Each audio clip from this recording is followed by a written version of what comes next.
Hi, everyone. Welcome to the newest Infras AI episode. Today, we have a very exciting guest here, Kevin Sharps.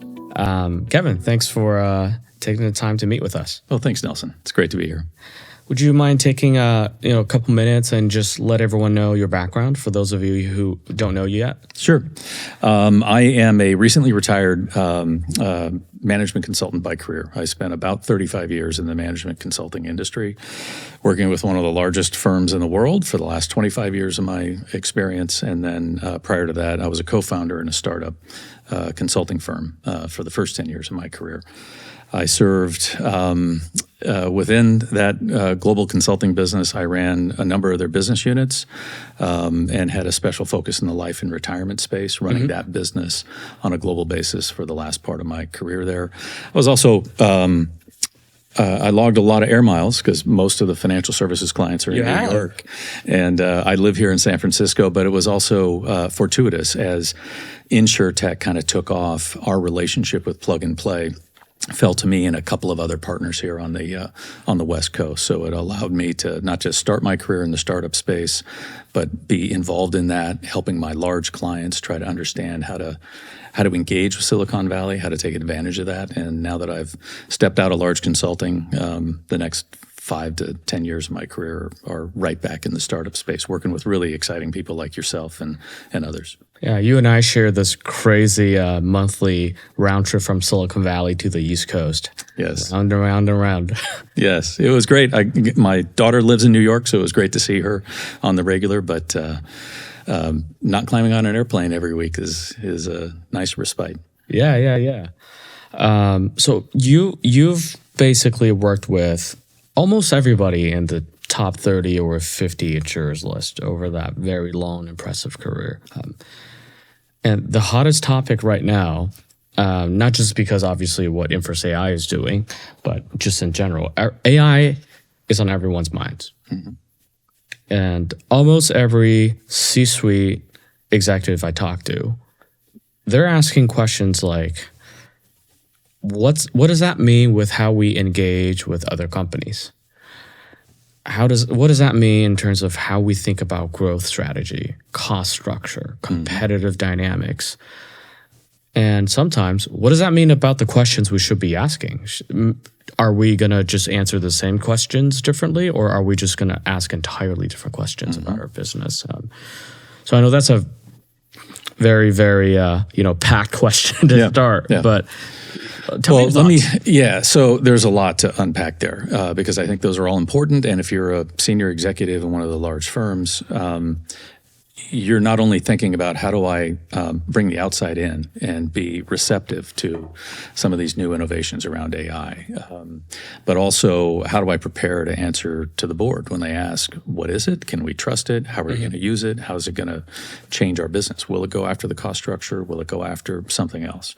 The one thing that I will say is in watching the way the industry embraced the InsurTech phenomenon, if you can call it that, 10 or 15 years ago, it responded in a very real way. I didn't serve all of those top 50 clients, but my partners did. And we connected and collaborated. So we were prepared to provide services to them regardless of where they were going. One of the things that was really impressive is to a client, they deployed 10, 50, and some hundreds of millions of dollars into the InsurTech space. Right. It's kind of fashionable to say that, especially on the life side, they're a little slower. They don't move as fast as other industries, but when they move with great commitment. That's right. And they bring a lot of people, they bring a lot of capital, and they bring a lot of interest. Now, there's also a lot of hurdles to bring new, interesting things in from the outside world. That's right. But it doesn't mean that they're not interested, and it doesn't mean that they're not ready to engage. In talking with one of my partners who has now been on the client side for the last 5 years, I will say they don't all know exactly what to expect from AI. One client described it as, well, I just think of it as having thousands of interns that can go do smart things and come back, but somebody's going to have to put frame and structure around that. The other aspect of it is, well, what if it is really transformative and really good? Is it going to create more complexity and brittleness like past efforts have done around things like robotics and other phenomenon? And how do we even define what an intern's supposed to be or not in the new age? Yeah, I think that's a short answer to say, I think it's super smart and I think it can go out and do things really, really fast. I'm just not sure what to go ask it to do. Exactly. So let's talk about that. I think you brought up two important things. There's obviously interest because there is upside. Yes. But there's also a ton of hurdles.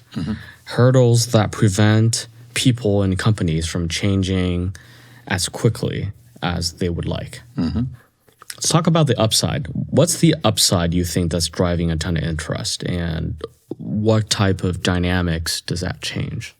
I think the upside can be very, very high. I think Like how high are we talking? Are we talking 8 figures, tens of millions, or 9 figures, hundreds of millions? I think it could have a supportive effect to helping them launch into new channels, new products, even new businesses, add services as ancillary ways to either insulate the business or perhaps maybe even create new revenue streams.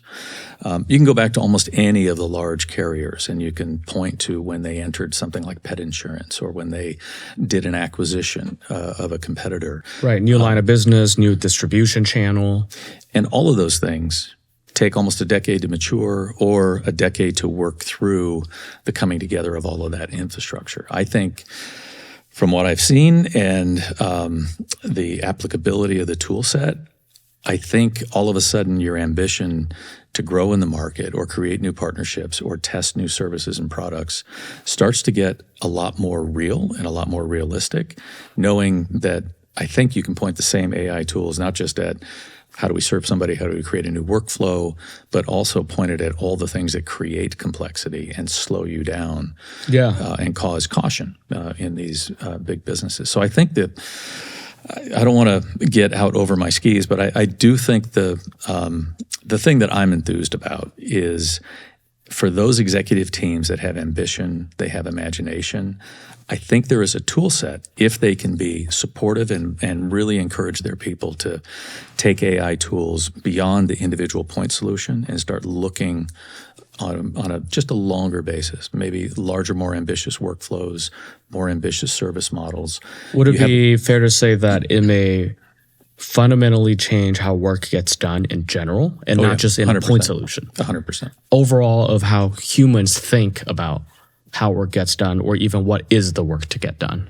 Yeah, I think that's true. I think there's a lot to be done around trust and the way you need to interface with a consumer so that they understand. But every consumer is happy to use a chatbot or happy to just get to the FAQs as quickly as they can in order to be smarter, more aware, get routed to the right channel.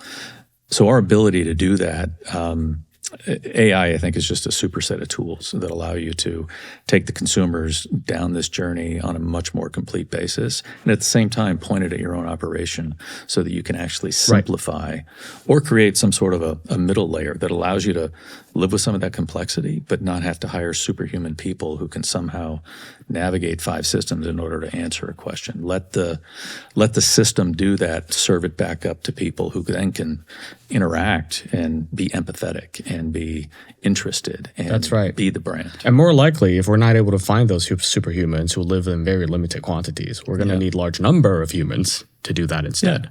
Well, that's the nature of the business today.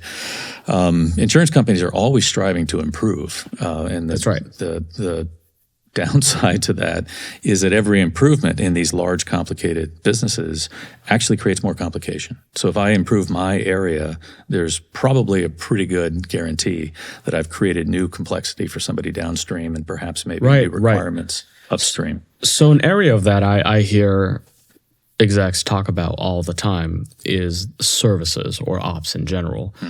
That's not just external towards distribution or end consumers, but also internal in terms of services that are mostly heavy on manual processes, human involvement, or at the minimum, requires a lot of involvement from engineering to maintain and update a lot of custom code.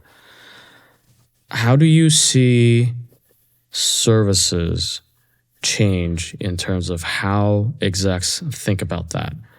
How they build or maintain, and who do they engage to do what on services? Well, I think on the one hand, I think it starts to give them a little bit more permission to have ambition around those services. Why can't we respond to a claim request? And in the past, what prevented them from having that ability? I think a real appreciation that there's multiple systems that people are going to need to touch. There's complicated processes that have been built over time. That Practical reasons why the messiness, the spaghetti ball, is a necessary evil. And we're regulated. We do not want to make a mistake for clients. So all of that creates an abundance of caution. But if you're able to check out an AI solution to work over the evening and then come back in the morning and get an answer to, if I want to do this, where are all the things that I need to touch and fix? And allow that tool set to go to work for you.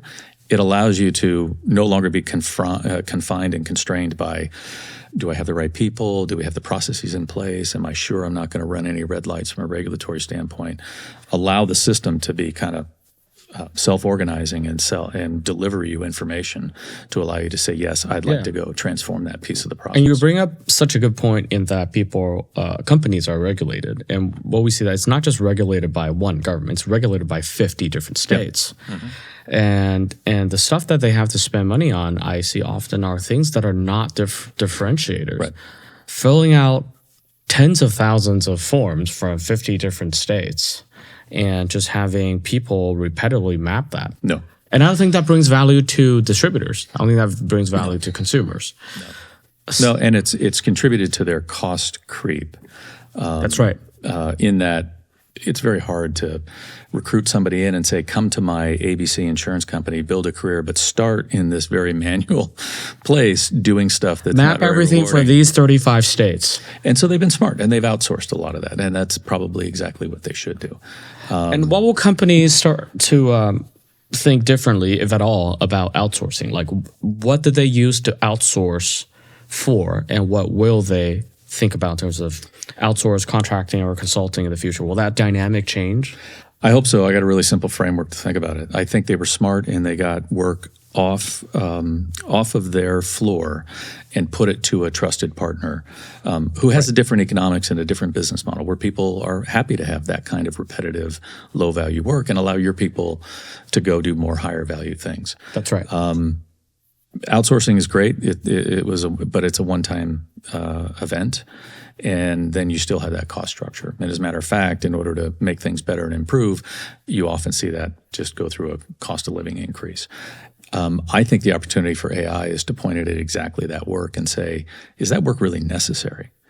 Do we have to have people doing manual physical checks of 3 different forms in order to confirm we're doing the right thing by way of the customer? If we could have an AI tool or an AI process solution set go after that, I can probably take down that cost structure and reinvest back into services or some of the tools that I want to put in my people's hands who are actually serving the customer. That's right. That's right. My thesis has always been that AI isn't going to replace human work, but it's going to put humans in the loop on more high-value work. Yeah. Things like reviewing and making a decision on approving, editing, or rejecting something. Yep. That takes nuance. That takes experience, right? That takes context. But the actual process of clicking and entering keystrokes and mapping something, that doesn't feel like high-value work to me. No, it's not. And, having spent 35 years in the consulting business, I can tell you from that side of the fence, if your services are primarily low-level, repetitive outsourcing, you're pretty nervous, or you should be pretty nervous, because much of that probably should go away. Much of that probably should have been automated. And so from a carrier perspective, you can reduce that cost. It doesn't impact your own employees, and you can plow some of that savings back into things that make you more aspirational or make you a better place to come be an employee, or better ways of That's right. serving your distribution. Even from where we sit as a tech company in Silicon Valley, in the past, in the cloud and SaaS era, most of that paradigm was around a better software product replacing a worse software product. Better, newer software was generally better by some percentage and cheaper and faster by some percentage, and therefore justified replacing that. Yeah. But AI has fundamentally changed that. AI isn't replacing software. I think the dynamic has changed because in every single company I have worked with, no matter if it's super large, Fortune 250 or a startup, their software SaaS spend is a very tiny percentage of the overall cost structure, especially around services. And now I think what AI has the capability that good old SaaS didn't is AI could replace the low value work and put the people you do trust into high value seats, human in the loop control. Tell me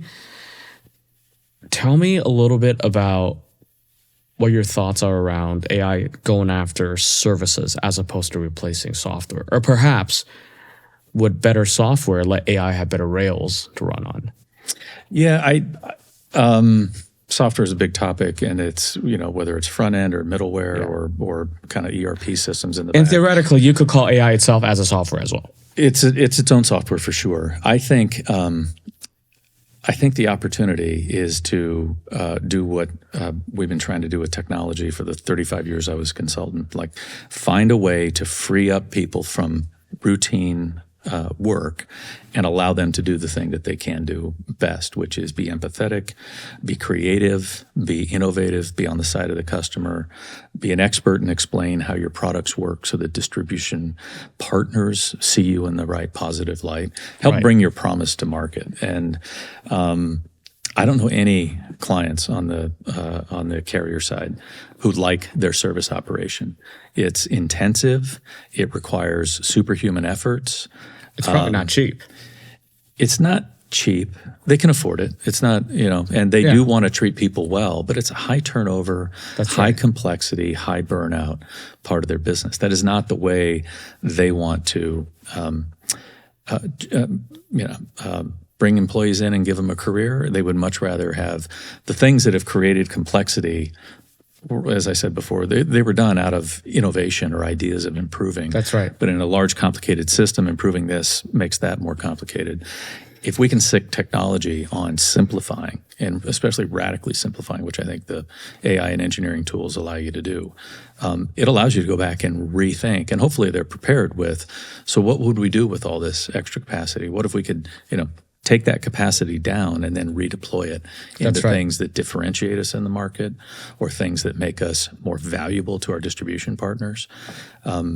There's just not enough time to think about that because people are busy trying to process renewals or answer client questions and make sure they have enough people in the chairs in order to, manage multiple systems and get them skilled. Which is very necessary as a function, but not inherently more valuable if you make it more laborious. That's right. That's right. At least from a distribution or consumer point of view. So two things in relation to you mentioned making, these revenue channel and revenue partners a lot happier. And inevitably, that involves, moving faster and giving these partners what they want in a more timely fashion or a simplified fashion, or ideally both, right? Easy and fast.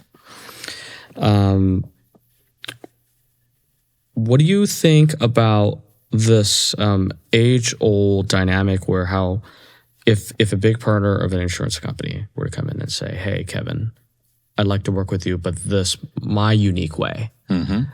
And now you got to put together a very custom team to gather very custom requirements, write very custom code, do very custom QA, most of which cannot be reused for another partner just like me, because they're going to ask for something different. Do you see AI changing that dynamic positively for carriers who want to satisfy partner demands. Oh yeah, 100%. There are some of the largest, most sophisticated wirehouses that move a lot of wealth product and are a great place for annuities and a great place for life insurance products to land. That's right. And increasingly, even long-term care these days. Yeah, all the products are a great fit with that channel.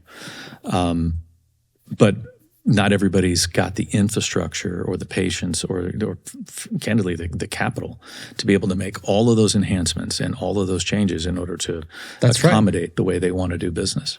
And increasingly, all these big warehouses and broker-dealers, banks, the desire to own a different experience, a different workflow under their own unique has just exploded with AI because they can make their own experience easier than ever. That's right. But if they all come in droves, carriers need a way to respond to that. Because right now, if there were 30 of these that went to a carrier, and we did work the way we always have done work, that's a ton of time. Yeah, the good news is having a customer orientation is, I think, not just an idea in financial services, but people are actually doing it. They're making some headway. And so, of course, your distribution partners are going to have a lot more requirements. Here's how we present information. Here's how we communicate. And you're going to need to dock with that. It even shows up on the group side. Like if you go talk to a mid-sized group carrier, one of their biggest inhibitors to go after larger, more complicated accounts is that they don't have the ability to match the requirements of what it takes to serve a client like that.